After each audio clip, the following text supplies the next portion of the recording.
Tutak! Batang patista! Adik, bangag, lutang! Bumbong adik! Lutang adik! Lutang, lutang! Lutang adik! Lutang adik! Lutang adik! Lutang adik, adik! Adik, lutang! Adik, lutang!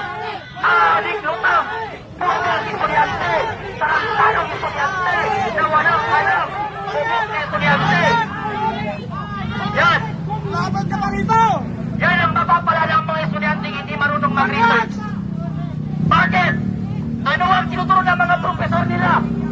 Ang tinuturo ng mga profesor nilang mga buko, mamamate tao si Duterte.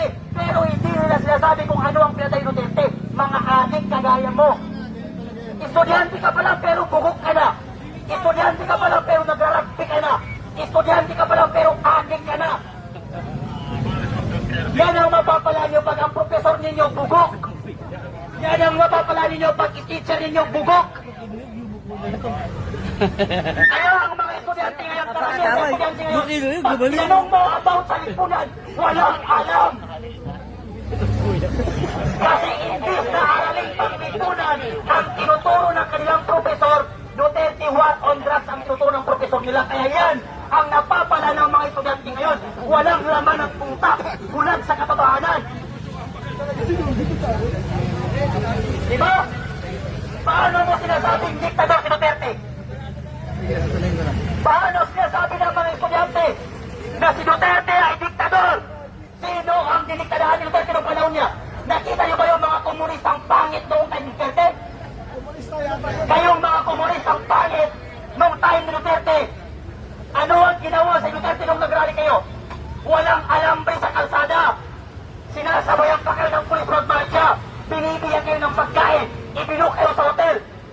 Tapos sasabihin mo si Duterte diktador, bubuk ka pa ng estudyante ka eh. Kanina pa yan dyan eh. Balik-balik. Kahit sinong estudyante ng UP Iliman, estudyante ng UP, kahit sa university sa Pilipinas, hahamunin ko kayo ng debate patungkol sa mga legacy ni Duterte at kakaantin ng Duterte. Kahit anong baksa, kahit saan scholar, kahit saan university, magpakita ka sa akin at tumarap ka sa akin ng debate. Kahit sino sa inyo mga estudyante, wala akong aatas at sino sa debate patungkol sa kung anong legasya ni Duterte at kakaantin ng Duterte ninyo. Kung gusto nyo, isama nyo pa pati profesor ninyo, pati principal ninyo. Kung hindi pa kayo kontento, pumunta kayo ng Malacanang. Yayain nyo si Claire Castro. Isama ninyo, magpatong-patong kayo ng mga profesor ninyo. Patutunayan ko sa inyo, lahat kayo bugok. Yan ang mahirap sa atin.